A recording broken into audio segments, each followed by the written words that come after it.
pero alam kong ito ang dulo at hangganan ng aking pagtitiis at pananahimik. Hindi na tayo mananahimik. Dahil nalaman kong pati ang mga anak niya ay nagdodroga na. Guys, nakakagulat to. Napanood nyo na ba itong talumpati ni Madam Amy Marcos about dito sa kanyang kapatid na si BBM? Naku po, grabe, no? Ano po ang masasabi nyo dito? Pero panoorin po muna natin itong video na to.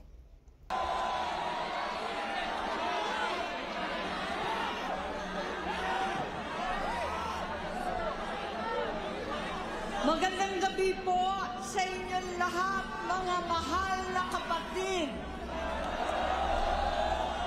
Ka-Israel, ka-Bien, ka-Erds, ka-Arnel, lahat ng ating minamahal na kapatid. Higit sa lahat ang classmate ko mula Congress hanggang Senado, Senador Manong Dante Marcoleta. Napakahirap po ang pumunta, tumayo at magsalita sa inyong harapan. Pero noon pa man, alam kong walang madali kapag ikaw ay Marcos. Nanginginig ako at ang aking boses, hindi dahil ako'y natatakot sa inyo, kundi dahil nalulungkot po ako. Ipagpaumanhin ninyo kung sa gitna ng pagsasalita ko, ako'y hihinto, hihinga dahil sa bigat ng aking kalooban.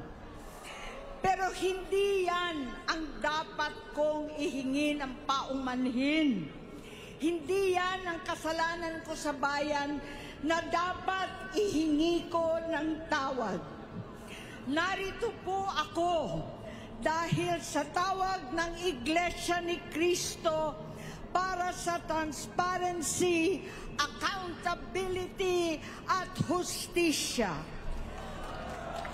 At dahil sa tawag ng sarili kong konsensya, bilang senador, bilang kapatid, bilang Pilipino. Bata pa lamang kami ni Bongbong, alam na ng buong pamilya ang problema sa kanya.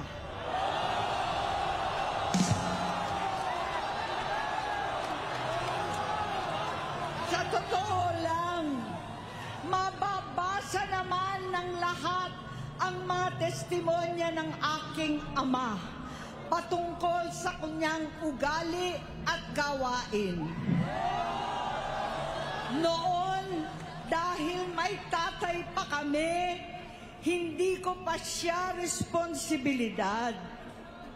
Noong tumatanda, ay mas naging nakakabahala. Batid ko na nagda-drug siya.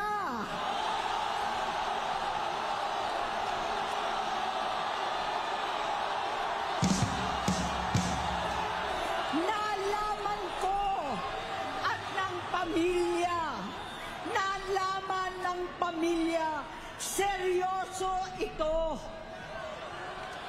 Minsan, kami ng Presidential Guard at Metro Gompa ang naglilinis tuwing nagpa-party po sila.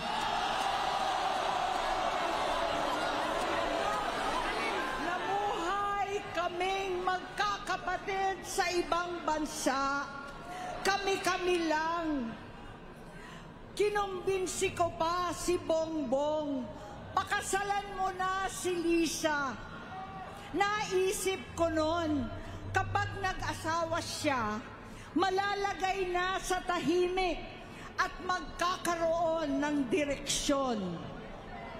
Ang laki ng pagkakamali ko. lumala ang kanyang pagkalulong sa droga.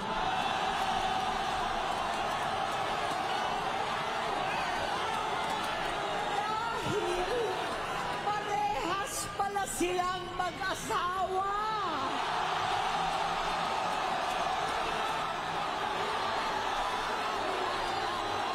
Naging gobernador siya ng Ilocos.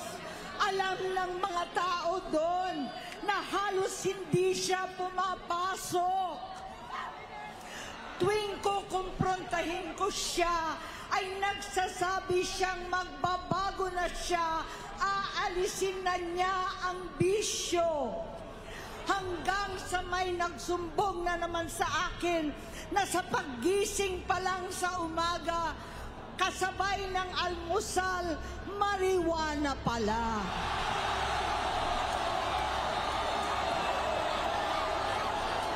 Maghapon sila. Lahat sila nagiinuman at gumagamit ng cocaine. Kasama ng asawa at barkada. Tulad ng ama ko, kinastigo ko ang mga barkada niya. Ang nasirang si Bong Dasa, si Edvi Cruz, Inigo, Tony Boy, Sap Anton, alam po ninyo yan. Paano nagre-resign na sa takot ang mga pulis nila at staff dahil sa lumalalang bisyo. Inayos ko sila dahil gusto niyang ituwid ang buhay niya. Gusto niyang mag-vice-presidente. Hindi siya pinalad at lalong nagkaroon ng oras para sa bisyo. Simula noon, naging malabo sa amin ang lahat. Kaysa mag-away, bigla na lamang lumayo ang loob namin sa isa't isa. Noong 2016, kasabay ng kampanya ni dating Pangulong Duterte laban sa droga, lumabas ang pangalan ni Bongbong sa listahan. Nakasama siya sa listahan ng mga celebrities, mga artista, Maricel Soriano at iba pa. Masinsinan kong kinausap si Pangulong Rodi. Halos manikluhod ako. Sinabi kong ayon sa kapulisan, dapat usigin ang mga pusher at saka na lamang sagipin ang mga user. Naligtas si Bongbong. Labis ang takot ko at pag-aalala. Kinausap ko siya at nagsabi siyang talagang siya ay nagbabago na. Muli at lagi, hindi ako nawalan ng pag-asa. Ako'y naniwala ulit. Mula noon na natatanggap ko na lang na balita tungkol sa kapatid ko ay regular na pagpapadoktor. Kaya kumalma naman ako. Iniisip ko, totoo, dahil naopera na ang tuhod niya sa gout. Siguro, totoo na ito. Hanggang nito, nalaman ko na tuloy ang paggamit niya sa mga party na garapalan naghahain ng droga. Pinagmamalaki pa ng mag-asawang kayang-kaya nila ang microdosing ng cocaine. Hati-hatiin daw para 4 na beses sa isang araw. Hindi mabibisto. Ang pagpapadoktor, pinalabas nilang pag-stem cell. Nagpapalit daw ng dugo, nagpapa-blood transfusion. Kayang-kaya raw, hindi ko maintindihan ang pinagsasabi. Noong 2021, kahit papano, nagkikita kami at nagkakausap. Sumamba siya sa aking talagang hinintunan niya. Naniwala ako kasi sabi niya, gusto niyang tumakbo. Ang sabi ko, tutulong ako sa abot ng aking makakaya. Ipinakilala ko si Bongbong kay Inday. Naging magkatandem sila. Pagkatapos noon ay biglang hindi na niya ako ulit kilala. Kahit si Inday, nagtataka, bigla ako na itsapwera. Kahit ganon, nangampanya pa ako para sa kanya, kahit si Inday na lang ang aking nakakausap. Hindi ko alam bakit ako nakaban sa headquarters nila sa Mandaluyong. Hindi ko alam bakit walang nagre-report sa akin tungkol sa kampanya. Sa totoo lang, masakit mang aminin, nung dinidisqualify na siya, halos papaboran ko na sana dahil may nagsumbong sa akin mula sa kanyang campaign team na gumagamit na naman siya. Nung sinabihan ko, siya at mga taong nasa paligid niya, nagkaisa silang tuluyan akong alisin sa kampanya na ako naman ang bumuo. Sinabi nilang gusto ko na siya ay ma-disqualify para ako ang pumalit. Hindi totoo yun. Iniisip ko ang kalagayan ng aking kapatid at paano siya magsisilbi kung ganyan ang kalagayan niya. Pero pinaparating sa akin na hindi siya lulong at minsan na lamang tuwing nagpa-party. Hindi ko maipaliwanag bakit gusto kong maniwala at hindi mawalan ng pag-asa.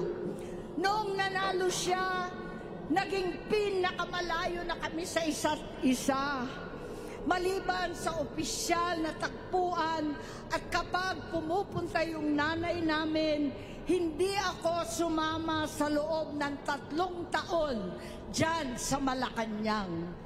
Dahil lantara na doon ang inuman, ang paggamit nila ng cocaine at mga bawal na gamot. Hindi ba ninyo nakikita, naririnig, kakaiba na siya magsalita. Hindi na maintindihan kung ano-ano na ang sinasabi at wala na sa sarili. Nagtatago sa kabaitan niya ang pang-aabuso niya sa droga. At nagbunga na ito ng mga nakakapinsalang maling desisyon. Hinayaan niyang kumilos ang mga nakatalibot sa kanya. Yung mga umaastang presidente habang nilululong siya ng mga ito. Hindi na kami nagkausap. Sa harap ng publiko, pinipilit kong magmukha kaming maayos. Pero wala na kaming koneksyon. Hindi ko hinihiling na maunawaan ninyo ako, lahat kayo. Sa palagay ko, ang makakaunawa lamang sa akin ay ang mga pamilyang may pinagdaanan sa adiksyon, sa inom, sa sugal, sa alak, sa bisyo, higit sa lahat, sa droga. Pagka hindi ko siya nakakasama, buong aking loob na ipasok sa institusyon, ipagamot, iparehab ko na yan. Pero tuwing maghaharap kami noon, hindi kaya ng aking kalooban na gawin yon. Tuwing magsasabi siya sa akin na magbabago na siya, hindi ko siya kayang tiisin. Hindi ko kayang ipagkait sa kanyang pagkakataon at pagbabakasakali. Umaasa ako at laging nananalangin na sana, oo nga, nagbago na siya. Hanggang dumating ang 2024 at 2025, yung bisyo niya na ang dahilan ng pagbahak ng korupsyon, kawalang direksyon, at maling-maling mga desisyon. Walang accountability, wala ng hustisya. Hindi na niya alam ang nangyayari. Hindi na pinapaalam sa kanya ang mga pangyayari. Sinamantala ng mga ito ang paggamit niya ng droga. Kinangkam na nila ang kaban ng bayan, habang ang mga dating tumatawag sa amin ng magnanakaw ay nakakita ng pagkakataon sirain ang lahat. Nagagamit na nila si Bongbong para sirain si Inday. Itinutulak pa nila si Bongbong at ang bayan sa bangin para umastang tagapagligtas.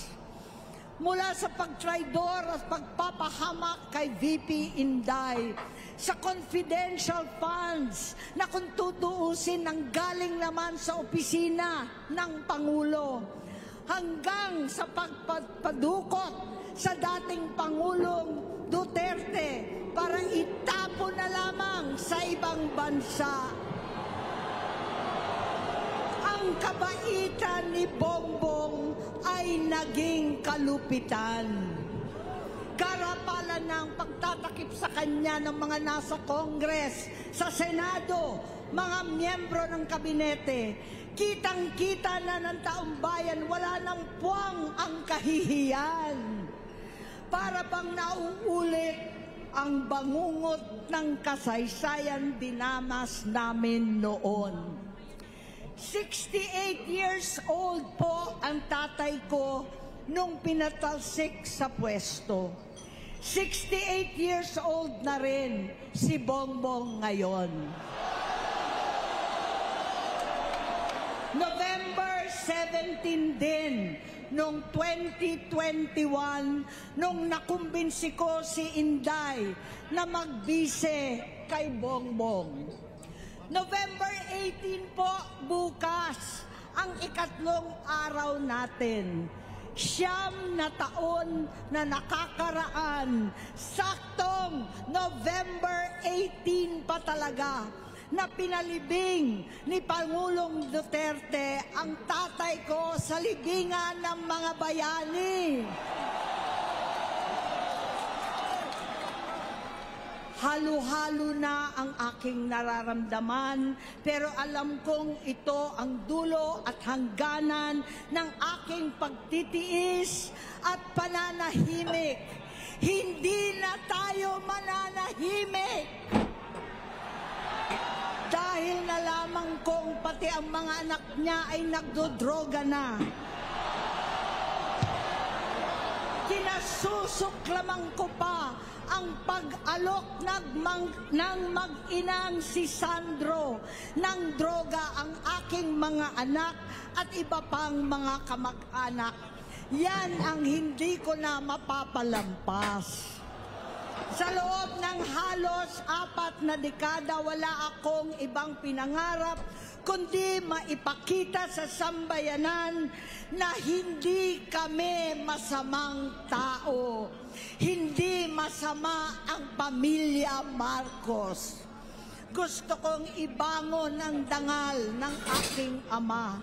Sa pamamagitan na nagpagtatrabaho para sa bayan, sinikap kong maging mabuting gobernador, kinatawan, senador.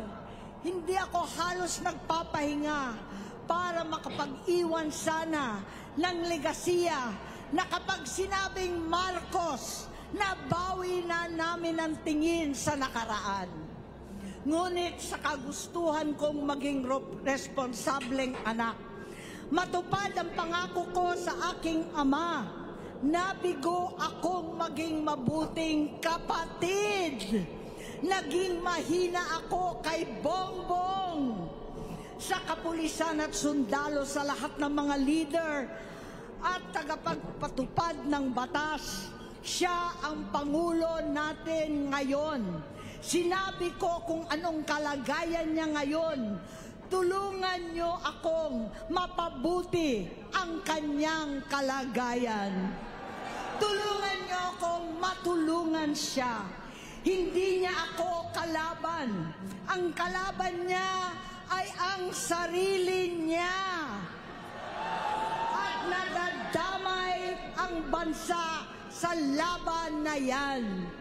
Bilang senador at lingkod bayan, batid ko ang mga problema at gaya ng bayan, alam ko rin ano ang solusyon.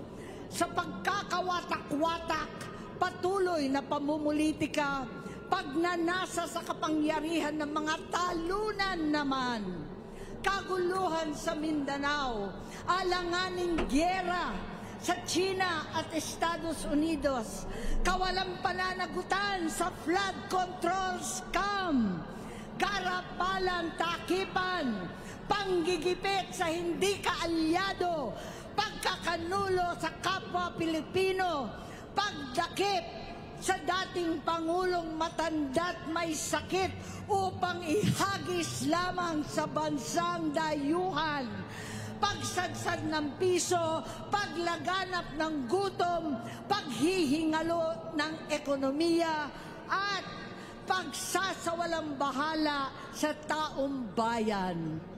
Ang delubyo at kalamidad na nagdudulot ng parusa, ang korupsyon na nauwi sa kawalan ng tiwala at hustisya sa Pilipinas, sa kanyang pamahalaan, lahat ng yan ay masusolusyonan kung ikaw, aking kapatid, magsaayos ng iyong sariling kalusugan. Kapag humupa ang ingay sa politika, kapag umuwi na kami sa aming pamilya, hindi bilang senador, kundi bilang ate, bilang si Manang Aimee ni Bonget, kaya itong sasabihin sa harap ng taong bayan, sa harap ninyong lahat, at sa harap ni Bongbong. Bonget, magtatatlong taon na tayong hindi nagkakausap. 3 taon ko nang sinusubukan muli na ako'y pakinggan. Siguro ngayon ay makakarating ng buo ang gusto kong sabihin. Walang mababawasan, hindi madadagdagan. Bongbong, nag-aalala sa'yo si Manang. Tuwing nakikita kita sa TV, gusto kitang puntahan. Napakalaki ng pinagbago mo. Itsura, pagsasalita, takbo ng pag-isip. Minsan, napapatanong ako sa sarili ko, ikaw pa ba yan? Si Bongbong ba talaga yung nakikita ko? Pero ako, ading ko, ako pa rin ito. Ako pa rin ang ate mo na tumayong ama't ina sa inyo sa ibang bansa. Ang kasama no sa sumubok na sanggain lahat ng sakit para sa iyo. Ang kapatid mo na hindi mo kailangan hingan ng tawad dahil agad ka nang iniintindi at tatanggapin dahil mahal kita. Nasa Bagong Tipan, kay Lucas, Kapitulo 17, versikulo 3 hanggang 4. Kung magkasala ang iyong kapatid, sawayin mo siya. At kung siya'y magsisi, patawarin mo siya.